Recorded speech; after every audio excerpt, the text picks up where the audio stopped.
So welcome back everyone. कैसे हैं आप सब लोग? I hope you are absolutely well. तो आज हम बात करने वाले इनकम टैक्स रिटर्न्स के बारे में। इनकम टैक्स रिटर्न्स क्या होती है, क्या सभी लोगों को इनकम टैक्स रिटर्न फाइल करना जरूरी है, अगर इनकम टैक्स रिटर्न फाइल करनी है तो उसकी लास्ट डेट कब तक है, और अगर हमने इनकम टैक्स रिटर्न फाइल करी तो उसके क्या क्या बेनिफिट्स हैं। आपके इतने सारे सभी सवालों के जो है आपको इसी वीडियो में जवाब मिल जाएंगे, तो बने रहिए इस वीडियो के एंड तक। चलिए शुरुआत करते हैं। तो सबसे पहले हम बात करेंगे इनकम टैक्स रिटर्न्स के बारे में। इनकम टैक्स रिटर्न क्या होती है, तो मैं आपको बताऊं। इनकम टैक्स रिटर्न एक गवर्नमेंट प्रेस्क्राइब फॉर्म होता है जिसके अंदर हम क्या करते हैं, हमने पूरे साल में कितना पैसा कहां कहां से कमाया उसके बारे में हम क्या करते हैं, गवर्नमेंट को अपनी डिटेल सबमिट करते हैं। अब ये फॉर्म कौन डिजाइन करता है? ये फॉर्म गवर्नमेंट खुद डिजाइन करती है। हर साल नए फॉर्म्स आते हैं। जैसे इस वाले साल के लिए अभी तक आपके जो है फॉर्म नोटिफाई नहीं हुए हैं। हर साल क्या होता है, इसके अंदर चेंजेस अपडेट होते हैं। हर साल हमें क्या करना होता है, अपने जो है इनकम टैक्स रिटर्न फाइल करनी होती है। अब आपके ऊपर कौन सा फॉर्म एप्लीकेबल होगा, ये डिपेंड करता है कि आपका लीगल स्टेटस क्या है। क्या आप इंडिविजुअल है, क्या आप एचयूएफ है, क्या आप कंपनी है, क्या आप फॉर्म है, राइट। तो आपका लीगल स्टेटस क्या है और आपने किस तरह की इनकम कमाई है, इन दोनों के फिक्स हो जाने के बाद ही आपका जो है आईटीआर फॉर्म डिसाइड होता है। तो बिल्कुल आसान भाषा में अगर समराइज करूं तो इनकम टैक्स रिटर्न क्या, एक रिटर्न फॉर्म है जिसके अंदर हमको क्या करना होता है, हमने पूरे साल में कितना पैसा कहां कहां से कमाया उसकी डिटेल हमको क्या करनी होती है, इनकम टैक्स डिपार्टमेंट को सबमिट करनी होती है। तो अभी हमने समझा कि इनकम टैक्स रिटर्न क्या होती है। अब हम बात करेंगे किन किन लोगों को इनकम टैक्स रिटर्न फाइल करना जरूरी है। तो सबसे पहले हम बात करेंगे कंपनी और फर्म्स के बारे में। तो मैं आपको बता दूं, कंपनी और फर्म्स को इनकम टैक्स रिटर्न फाइल करना कंपल्सरी है, चाहे इन्होंने कोई प्रॉफिट कमाया है चाहे नहीं कमाया, कोई फर्क नहीं पड़ता। इनको इनकी इनकम टैक्स रिटर्न फाइल करना कंपल्सरी है। अब यहाँ पे जो फर्म्स है इसके अंदर एलएलपी भी शामिल है। एलएलपी को भी पूरे साल में चाहे कोई प्रॉफिट कमाया है चाहे नहीं कमाया, कोई फर्क नहीं पड़ता, इनको भी कंपल्सरी है कि इनको इनकी इनकम टैक्स रिटर्न फाइल करनी ही होगी, राइट। अब इनके अलावा कुछ पर्सन आते हैं जिसमें इंडिविजुअल हो गया, एचयूएफ हो गया, एओपी बीओए हो गया, लोकल अथॉरिटी हो गया, आपका आर्टिफिशियल जुडिशियल पर्सन हो गया, राइट। तो इन लोगों को भी इनकम टैक्स रिटर्न फाइल करना कंपल्सरी है जब इनकी ग्रोस टोटल इनकम मींस आपकी हाउस प्रॉपर्टी की इनकम, आपकी सैलरी की इनकम, बिजनेस प्रोफेशन की income, other sources capital gain की इनकम, आप इन सबको क्या कर दीजिए, जोड़ दीजिए।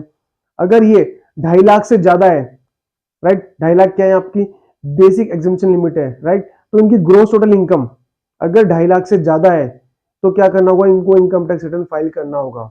अगर 2.5 लाख से कम है तो इनको इनकम टैक्स रिटर्न फाइल ही नहीं करना है, राइट। ये फ्री है बिल्कुल, इनको कोई रिटर्न फाइल नहीं करनी है। तो इनके केस में क्या होगा, individual HUF, AOP BOI, local authority और artificial judicial person AJP, right. इनके केस में क्या होगा, हम चेक करेंगे अगर 2.5 लाख से ज्यादा इनकी इनकम है, ग्रोस टोटल इनकम, तो इनको इनकम टैक्स रिटर्न फाइल करना है, अदरवाइज इनको फाइल ही नहीं करना है, ठीक है। तो हमने देखा कंपनी और फर्म के केस में क्या होगा, कंपलसरी है, और बाकी के केस में हम क्या करेंगे, ग्रोस टोटल इनकम को चेक करेंगे इनकी बेसिक एग्जम्पशन लिमिट से। तो इनको अगर वो क्रॉस करती है उसको तो क्या करना होगा, रिटर्न फाइल करना होगा, अदरवाइज फाइल नहीं करना है। अब इसके अलावा भी एक क्राइटेरिया जहां पे आपको कंपलसरी हो जाएगा आपकी इनकम टैक्स रिटर्न फाइल करना, वो क्राइटेरिया क्या, उसको भी यहाँ देख लेते हैं। अगर आपने क्या किया, आपके करंट अकाउंट में अगर आपने 1 करोड़ से ज्यादा अगर अमाउंट डिपॉजिट किया है, आपके करंट अकाउंट में 1 करोड़ से ज्यादा अगर अमाउंट डिपॉजिट किया है, तो आपको क्या करना होगा, इनकम टैक्स रिटर्न फाइल करना होगा, वो भी कंपलसरी, आपका ध्यान रखना। ये तो बात की हमने करंट अकाउंट की। सेविंग अकाउंट में भी यहाँ पे एक आपकी लिमिट बना दी गई है। अगर आपने क्या किया, सेविंग अकाउंट में 50 लाख या 50 लाख से ज्यादा अगर अमाउंट डिपॉजिट किया है, राइट, तो आपको क्या करना होगा उस केस में, कंपलसरी आपके ऊपर कि आपको इनकम टैक्स रिटर्न फाइल करना होगा। अब इसके अलावा अगर आपने क्या किया, कोई खर्चा किया है, खर्चा किस तरह का, फॉरेन ट्रैवल का खर्चा किया, आप बाहर विदेश घूमने गए और आपने क्या किया, 2 लाख रुपए से ज्यादा खर्चा कर दिया है, तो आपको इनकम टैक्स रिटर्न फाइल करना कंपलसरी है। अगर आपने क्या किया है, इलेक्ट्रिसिटी का एक्सपेंडिचर पेड किया पूरे साल में 1 लाख रुपए से ज्यादा, राइट, आपका इलेक्ट्रिसिटी का बिल है 1 लाख रुपए ज्यादा, तो आपको क्या करना होगा, इनकम टैक्स रिटर्न फाइल करना होगा। एक तो फॉरेन ट्रैवल का खर्चा किया है 2 लाख से ज्यादा, और इलेक्ट्रिसिटी पे किया पूरे साल का 1 लाख से ज्यादा, तो आपको क्या करना होगा, इनकम टैक्स रिटर्न फाइल करना जरूरी है, कंपलसरी हो गया आपके ऊपर, ध्यान रखिएगा। अब थर्ड है, अगर आप क्या करते हैं, बिजनेस करते हैं और आपका सेल्स और टर्नओवर क्या है, 60 लाख से ज्यादा है, राइट, बिजनेस करते हैं, आपका क्या है, सेल्स टर्नओवर क्या है, आपका 60 लाख से ज्यादा है, तो आपको इनकम टैक्स रिटर्न फाइल करना कंपलसरी हो गया आपके ऊपर। अगर आप प्रोफेशन करते हैं तो इन केस फिर आपका ग्रॉस रिसिप्ट 10 लाख से ज्यादा हो गया, तो आपको क्या करना होगा, इनकम टैक्स रिटर्न फाइल करना कंपलसरी हो जाएगा, राइट। तो बिजनेस के केस में सेल्स या टर्नओवर 60 लाख को क्रॉस करे तब, और प्रोफेशन के केस में जब आपकी ग्रॉस रिसिप्ट 10 लाख को क्रॉस करे तब आपको क्या हो जाता है, इनकम टैक्स रिटर्न फाइल करना कंपलसरी हो जाता है। अब इसके अलावा भी एक क्राइटेरिया जहां पे अगर आपका टीडीएस टीसीएस कटा हुआ है, राइट, उस केस में अगर टीडीएस टीसीएस 25,000 या 25,000 से ज्यादा है तो आपको कंपलसरी कि आपको क्या करना होगा, इनकम टैक्स रिटर्न फाइल करना होगा। तो अभी तक हमने समझा कि इनकम टैक्स रिटर्न क्या होती है, किन किन लोगों को इनकम टैक्स रिटर्न फाइल करना जरूरी है। अब हम बात करेंगे इन इनकम टैक्स रिटर्न की क्या क्या ड्यू डेट्स है, कब तक ये इनकम टैक्स रिटर्न फाइल हो जानी चाहिए। तो सबसे पहले बात करूंगा इंडिविजुअल्स की, मतलब आपके और हमारे जैसे लोग को इनकम टैक्स रिटर्न फाइल करना है, वो है 31 जुलाई तक।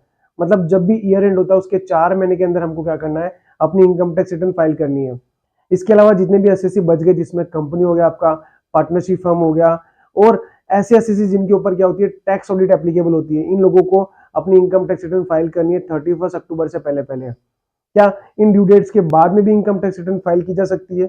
जी हाँ, बिल्कुल की जा सकती है, बट उस केस में आपको लेट फी पे करना होगा। तो एंड में सबसे इंपॉर्टेंट पॉइंट कि आपको आईटीआर फाइल करनी ही क्यों है, क्या बेनिफिट्स है इसके। तो इसके बहुत सारे बेनिफिट्स हैं। कुछ मेजर बेनिफिट्स मैं आपको गिना देता हूँ। अगर आप क्या करते हैं, वीजा के लिए अप्लाई करते हैं, तो उस केस में आपसे आपकी आईटीआर मांगी जाती है।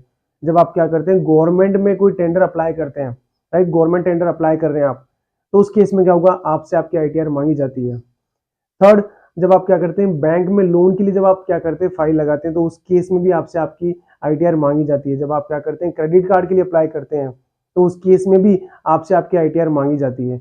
जब आप क्या करते हैं, हायर इंश्योरेंस कवर के लिए जब आप अप्लाई करते हैं, तो उस केस में भी आपसे आपकी आईटीआर मांगी जाती है। उसके अलावा जब आपको आपका रिफंड क्लेम करना होता है, तब भी आईटीआर फाइल करनी होती है। जब आप क्या करना चाहते हैं, 1 साल के लॉसेस को आगे फॉरवर्ड करना चाहते हैं, तो वो भी सिर्फ आपकी आईटीआर फाइलिंग के थ्रू ही हो सकता है। तो ये इसके कुछ मेजर बेनिफिट्स हैं, जिसको आप आईटीआर फाइल करके ही जो आप क्या कर सकते हैं, उठा सकते हैं। Don't forget to like, share and subscribe. मिलते हैं नेक्स्ट वीडियो में। Till then tata bye bye.